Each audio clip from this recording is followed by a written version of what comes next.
Now, on Saturday, Manchester City completed the second leg of a treble that is unique and that will really make Pep Guardiola and his team become immortal. It's no doubt at all. Manchester United were the last English team to do it in 1999 when Alex Ferguson was the coach, and they won the league, the cup and the Champions League. It's a very, very great achievement, and next Saturday Manchester City will play Inter Milan in Istanbul, which is where Liverpool had their famous win over AC Milan all those years ago. And if they win that game, there's no doubt at all that they will join the Immortals. It doesn't come down, of course, to one game, but it's a season's work. And in the case of Pep Guardiola, they've won 5 of the last 6 Premier Leagues. And what they're achieving now is remarkable. And we're joined by John Giles, who's played football at that level, who's been at Wembley and who has won a league championship and knows how hard it is. John, thanks very much for joining us. No bother, Eamon. Yeah. Let's look first at this game on Saturday. Manchester City, Manchester United. I thought that on first thought about that game when the semi-finals were completed was that City might give them a hiding. But then I thought back to all the cup finals, and there's rarely been a hiding. It's usually tighter than you expect. And this was tighter also than I expected in terms of the scoreline 2-1. But City were the better team, weren't they? Yeah, they won. Well, it was 2-1, Eamon. It was always going to be close in that respect. But I thought they were by far the way the better team. Yeah. Deserved to win it, definitely, yeah. And in saying that, when you look at what Erik ten Hag has achieved this season for Manchester United, to be fair to him, they won the League Cup, they qualified for the Champions League, finishing 3rd in the Premier League, and they got to the FA Cup Final. So, given the uncertainty around the place, what he inherited, and considering all things, he's done an okay job, would you say? I think he's done a very good job, Eamon. Yeah. You know, he took over a mess, not a bit of a mess, a big mess, really. Yes. He had to deal with all the players there. Ronaldo particularly, Eamon, who, when he came in, asked for a transfer. He wants to get away, and he kept with him for a few months. And I think that was a big decision to let him go, get him out of the way, and get on with the players that he had there. And, I think how long has Pep been doing the job? 6 years, 7 years, Eamon? 7 seasons. So, and it's done a big job, as we know. But, ten Hag has come in 1 year. I think it's been a huge improvement, Eamon, on what he took over.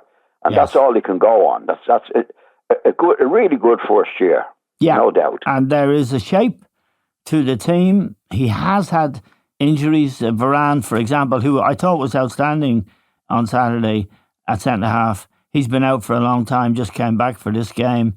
He's had some injuries and misfortunes. Marcus Rashford, who scored a lot of goals during the season and would be deemed to have had a good season, he tailed off in the end and wasn't much of a factor in Saturday's match. But it's fair to recognise the work that Ten Hag has done. And the other thing that has to be taken into account, John, nobody knows who is in charge at Manchester United. No. And we're coming into the period now where you have to be signing players or lining them up to be signed. And he doesn't have a chance because, in fairness to him, and we don't know who owns the club or who's going to be owning it any day now. So who's going to sign the cheque? Can he bid for players? Yeah. And also the players that he wants. I mean, you want to be talking to them now. Yes. And talking to the clubs and organising, because all the other clubs are going to be in. I'd say City will buy a couple, Chelsea will probably, there's a lot of players going. You have to be organised and ready to go at this particular stage. Yes. That's certainly not the case, because as you say, they don't know whether they're going to sell the club or not, who's going to buy the club. It's a mess at the moment, and it's very, very difficult for the manager to do what needs to be done, or what he feels needs to be done at this particular stage, Eamon. Yeah, and he has said, or let it be known, that his priority is Harry Kane. Harry Kane has indicated that he wouldn't be against the move to Manchester United, and that would be huge for the club, be huge for Harry Kane as well. But who's going to sign the cheque? And I think it's only fair that Manchester United fans, and I'm sure they do understand that it's underlined. This man has done a decent job, but the situation is in at this part of the season, as you say, this is when the real business gets done in the transfer market.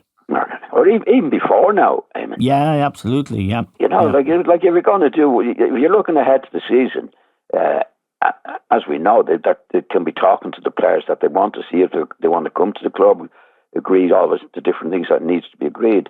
But he doesn't know where to start now. No. Does he go for Harry Kane? Is he allowed to go for Harry Kane? Or any other players that we don't know about? Mason Mount, who I think is an outstanding player at Chelsea, he's said to be interested in going to Manchester United, but the same problem arises. Who's going to negotiate his deal? Yeah, he doesn't. It's a mess for him. There's no doubt. I mean, like if you talk about City manager, he'd have it. I mean, he's supposed to be an interested player, but no doubt he's been talking to them, Eamon, and negotiating with them, the clubs and all that. You have to be doing that before the end of the season. Yep. And Manchester, we don't know who Manchester is even going to be sold to, Eamon, or if they're going to be sold. Yep. So how can the manager get on with the job that he needs to do? Yeah. It's very, very difficult. Very difficult. Now let's look at City, John, and what they've achieved. I've always been a little bit sceptical about Pep because I think at Barcelona he had such great players. But when I reflect on that, he did change Lionel Messi's position from a right winger essentially to a deep lying centre forward, a midfield player, number 10, whatever you call them. And in doing that, you call him great, Eamon. Pardon? Yeah. Well, just call him great. Yeah, he was great, yeah. And he's probably the greatest player ever that we've seen in a race, of course, with Ronaldo, whose goals are incredible. But Messi became a great player, and that was a critical. And the other thing about, and I'd be interested in your view on this, at Bayern Munich and even at Barcelona, they were always a bit dodgy defensively. Puyol was the centre half at Barcelona, fellow with the long hair. He wasn't very tall. He was a great leader of the team. He was captain of the team, but he never looked 100% at the back. And the same was true at Barcelona. But with this City team now, John, and it's only happened really, I think, in this season, they look rock solid at the back. I mean, they brought in, for example, Ruben Dias. Yeah. Outstanding. Yeah. He's found a role for Stones, which really involves moving him into midfield where he's great feet and he can play. Kyle Walker, remember Kyle Walker used to be a headbanger, charging down the line, crashing the ball over the bar, running into corner flags. He's a really top fullback now, John. Doesn't do any of that. No, he's been very good. He's at a peak of his career. I think he's 31 now, 32, Eamon. Yeah. And as you say, he settled down, he got his head right, and he's been outstanding. There's no doubt about that. And defensively, they have, of course, their Brazilian goalkeeper who they left out on Saturday to give the reserve keeper Ortega a chance, and he saved him in the dying minutes, John. He came out and smothered the ball I think it was Rashford's feet, which saved what could have been an equalising goal. Yeah, he's good. I didn't agree with the before the match, Eamon. I must say I didn't agree with putting the goalkeeper in. Yeah, there's too much sentiment in it for my liking. Yeah. Now, he's a good goalkeeper and he did really, really well. But the Ederson, goalkeeper, Ederson is the regular goalkeeper. He's a great goalkeeper too. Really brilliant. So I definitely wouldn't have put the goalkeeper in the final because he played in the other matches. I thought there was too much sentiment in that. I don't think there's any sentiment in football in picking your best team for whatever match you're going to play, and particularly the cup final like that. But it came off well for him. When there were still times during the year now, I would doubt Pep's positioning of the full-backs, moving them into midfield and that. But he's got so many good players, Eamon, in the squad that they can do the job that's needed to be done on the day, Yeah, well, I mean, for example, Bernardo Silva, who scored 2 great goals, the 2 goals that killed Real Madrid in the Champions League semi-final a couple of weeks ago, he was playing then in his best position, which is, I think, coming in off the right and using his left foot. I mean, he played an entirely different role in other games, including on Saturday. He can move and play left back. He can play right back. Well, I must stop you there. I mean, when he was at left back, I thought it was outrageously bad. Yeah, but there you go. He was expected to play at left back and play in the middle of the field. Yeah, at that particular time, and I mean that's nonsense. It's really nonsense, and it didn't last long. But he did it, and he is inclined to do that type of thing. Yes. Which I wouldn't agree with at all. But the talented players that he has, they can almost do it. Yes. They're so good and they're so talented. But he does have this thing that I'll try this. Now he's been a hugely successful manager, but he's had the money to buy the best players. And I'm not taking anything away from him. I'm a fan of his. He wants to play football. That's for sure. But I think he does things at times, Eamon, that I think, God, I can't imagine that. Well, famously in the Champions League final against Chelsea, he played no midfielders. Yeah, and they lost, which is only and they lost 2 or 3 years ago. Yeah. But that's what he is, Like he's on the way now to do the last match to go to do a treble, which takes some doing, as we know, Eamon, because obviously he gets an awful lot right. And when we're looking from the outside, it's easy to say, I wouldn't be doing that. I wouldn't, because it's not our team on the pitch. But like this season, I think with the players that he has and the way that he's played them, has definitely been very, very, very successful. Very successful. Yeah. Well, we talk a lot about the game when we're just watching it, and another player that I think I certainly questioned the 100 million he paid for Jack Grealish from Aston Villa. Now, he took Jack Grealish, who didn't make much of an impact, and even at the beginning of this season, Grealish was in and out of the team. That young lad from Manchester, Phil Foden, was first choice in that position. Yeah. Now, Grealish, in the last 6 months, I think, has become a top-class player, a real top-class player. And that's down to Pep. But I think, what do you think? That's what's more important. He bought him. I think what happened with Grealish, and it happens with lots of lads who come to a club, it takes them a while to settle down. Yeah. And in Grealish's case, Grealish played as a left-sided midfield player for Villa. Yes. He didn't play on the left wing. He could do a bit on the left wing, but when he came to City, he played as a left winger. Yeah. Out and out left winger. And I think it took him. I think when you go to a club, it takes you a while to settle down. I just give you my little. When I went to Leeds first, for the first 5 or 6 months, I didn't play well at all. Yeah. Because maybe you're moving house, you're doing this, it's all different, and he was playing in a different position. Yes. And I think in the last, say, 2 or 3 months, he's definitely played well because he's settled into the team, or wherever it might be. Where he was disappointing. You're quite right. Yeah. He was disappointing in the first few months in the team, and he's come into it well now. In the last 3 or 4 months, he's definitely looked like a player worth 100 million. But it's you never know what's going on in the club, Evan. We're looking from the outside all the time, and at the end of the day, you're looking, okay, what has he done? As I said to you there, for what it's worth, I'm saying I wouldn't do that. I'm not managing the team, so nobody knows whether my judgment was that. But you have to look at the end of the season and say, right, what did he do? He said, with Walker and players like that, lads he's brought in, Bernardo Silva, Diaz. What they've done this season, did it last season, like Arsenal were 10, 12 points ahead of them at one stage. You think they were gone? Yeah. Now, they lost the last match of the season and still won by 4 or 5 points. Yes, yeah. Which is amazing. It is. Amazing. And of course, there's the Haaland factor, Oh, yeah. which is he's scoring 52, 53 goals all season. I think he scored, it's 34, 33, 34 in the league. I haven't got stats in front of me. You can get stats anywhere.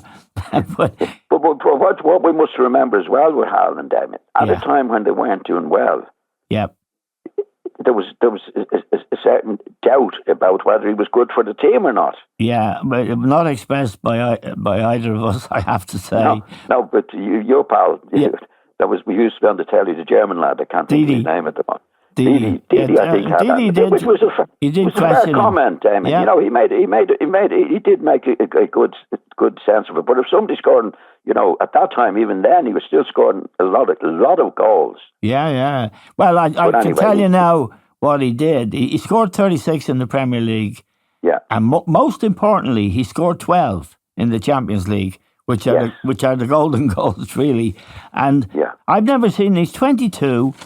He's very mature. At the end of the game on Saturday, they broke out, and there was about 3 or 4 minutes to go, and the long ball played through to him, and he could have made a beeline for the goal, but he didn't.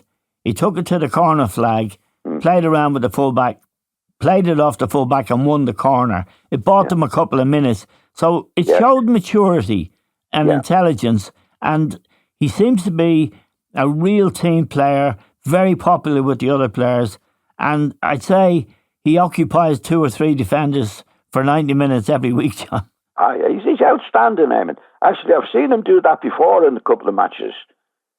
Take it to the corner flag. You know, because he's such a big fella, Eamon. It's very hard to knock him off with it. He gets another corner and waste time. Yes. But he's just been an all-round good lad. Does his stuff, more than does his stuff, the goals that he scored. But he's a team player. You can see him with the rest of the players.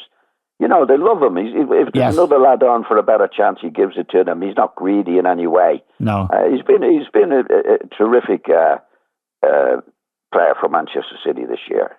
No doubt about that. He's 22. Yeah. And a lot more to win in the game. And Jack Grealish said to him, and I think he said it before the season, "I love you, man." and he is the kind of player, isn't he? That they all love him, Eamon. Yes, yeah. It's just they all love him, you know, because you can see when as you said there early on, it was a better chance for one of his colleagues to lay on. Yeah, he gives it to them. You know, he's not selfish. He's not, you know, he doesn't mess around. He just plays for the team. And, you know, fellow players love guys like that. I mean, there's lots of players that I know over the years, and they mostly be goal scorers, and some of them wouldn't be goal scorers, and they were terrific players, but they weren't nice people. No. You'd admire them, but you wouldn't like them, you know? In my case, you wouldn't admire me as a footballer, but you liked me, didn't you? Of course. I want to ask you about, and we've talked about this, John, often, especially when Liam's here as well. The referee, Paul Tierney, what I think he did was terrible on Saturday. I really thought the penalty United got, which actually changed the game in a big way, when Jack Grealish was deemed to have handled the ball. He didn't see it, but VAR decided up in the box, told him to go and have a look at it. It touched the finger, and there was no intent. There was barely any contact. It didn't influence the game. Penalty. Yeah. Now, I think that changed the game, clearly. It gave United a break, and I think it was wrong. There was another incident. I know you're, and I'll give you plenty of time to, I know you have a strong view on this. The other incident was a foul by Fred on De Bruyne, which I thought was a penalty. Clear-cut penalty, no question. Didn't give it. So, VAR. I think VAR should be scrapped for this reason. I think it's putting too much pressure on referees. I think they're being second-guessed upstairs. I think their nerves are bad enough anyway. And I think it leads to trouble, such as we saw in the Roma-Seville game on Wednesday, when Anthony O'Connor, the English referee, got a terrible time from Mourinho, who is a blackguard, really, and disgraceful. But there was a penalty decision involved there, and VAR was involved again. Now, You have a different take on VAR, don't you? I do. Yeah. Well, I'll just go back to the last one you said, where there's a bad decision or a decision that went again. But if you go back over the years, that's not nothing new in Italy. No. When it happens, a decision against the team. Yeah. In other words, like VAR. See, VAR is a mechanical thing, Eamon. It's what's happening to VAR with the people who are making the decisions. It's the interpretation. Right? Interpretation, exactly. Yeah. Now, what they're saying at the weekend is Jack Grealish. I'll try and read it a little bit for you. I don't want to bore your listeners. No. Right. This is Chris Foy talking, a former referee. Yeah. He said, when I saw that incident and the VAR David Coote recommended an on-field review below, I wasn't surprised. The law says it's a handball if the ball touches your hand or arm when it's made your body unnaturally bigger. Yes. Now, how do you make that out, Eamon? Well, how do you make your body bigger? Yeah. I mean, Jack Grealish is jumping for the ball. Where does he put his arms? Well, where can he put his arms? He has to put he's them up. He's not making his body bigger. No, he's putting them up because that's how you get lost. Because he's trying to get a header on it or something. Yeah. And as we know, it actually touched his hand. His fingers. His fingers, accidentally. Yeah. Right? Now, what this fella's saying is Jack Grealish's hand is above his head, and that makes his body unnaturally bigger. Yeah. It's a clear handball offence. Yeah. That's what he's saying. It's a clear handball offence. Yeah. By the rules that they're talking about. Right? Because he's saying at the end, people's frustrations are with the law, not the decision. Yeah. Well, now, when we played, and even now, they keep changing the rules. When we played, and in its original form, handball, there had to be intent. Intentional, yes. Intention. In every penalty decision, actually, there had to be intent. Yes. And if there was no intent, if it was accidental or incidental or accidental, then no penalty. Yeah. Now, the other, he didn't give the Fred penalty, I think. Yeah. No, let's stick to the penalties for a minute. Yeah. That had nothing to do with VAR. That was intentional thing. Yeah. Now, what's happened with VAR? They've changed it. It's not VAR that's changed the rules. No. It's whoever they are. I don't know who they are. I think people who are changing the rules in UEFA, or whatever it is, never played football before. No. And they're changing the rule, but here's the point. VAR was brought in, I think we both supported very strongly, and it was brought in on this basis to correct obvious and clear mistakes. They were the words that were used. Yes. And that's what they were, like offsides and stuff like that. Obvious and clear. Well, there was nothing obvious and clear about the Jack Grealish thing the other day because the referee was looking at it. He was 20 yards away and he didn't see it. I didn't see it, and I'm sure you didn't see it because there was very little to be seen. But now... No. Yeah, but that's Eamon, I just have to stop you there. Yeah. In our day, that was the rule. Yeah. It was intentional. We knew the rule. That was intentional, right? Now there's this rule come in now, right? That it's not VAR that's making the rule. VAR is making the decision on what they've changed the rule to be. Yes, we don't know what the rule to like. In our day, it wasn't if he was in an unnatural position, if his body was in a natural position. It was it intentional or not? Yes, but VAR hasn't created that. VAR is only something you look at to see if the rules are obeyed by what they've made the rules to be. Here's a question: has it improved the situation, or has it made it worse? I don't think it's improved it, and I don't think it's made it much worse, Eamon. Okay. To be honest, because there's some very, very good decisions in VAR that we don't see, or whatever it's going to be, offsides in the old days. Was the ball over the line? I know that's a different thing altogether, right? No. But I just say this is another opinion on it. It's Mark Halsey. Yeah. right? He's saying the law says that if a player deliberately moves his arm or hand towards the ball, making their body unnaturally bigger, they will be penalised. Yeah. Right. Now, first that, VAR doesn't make that rule, Eamon. No, that's right. That's an unbelievable rule. Yeah. Right? You know, if you look at it, but he said making your body unnaturally bigger, they will be penalised. Now, first I'd like to know, how do you make your body bigger? Well, I'll tell you why. I'll tell you how in terms of the people who are making that rule. If you stretch your arm out away from your body into an unnatural position and the ball hits your hand, that is a clear penalty. That's how you make your body unnaturally bigger, abnormally bigger, because you wouldn't normally play football with your hand out, and therefore that explains that. Yeah, but I can understand that because that is a penalty. That's yes. The player has done it. Yeah. Intentionally. Right. Now, and if you go back to Saturday, there's no way that Grealish intentionally put his hand up to touch that ball. Absolutely. It was a terrible decision. And it was a terrible decision to even get Paul Tierney to go to the touchline to even look at it. Yeah. And it had the effect, John, of wiping out a 1-0 lead. Totally. I understand that totally, Eamon. Yeah. But when I'm going back to the VAR situation, you know, VAR only showed that particular incident, right? That who made that decision? That decision wasn't out in our day. No. Eamon. No.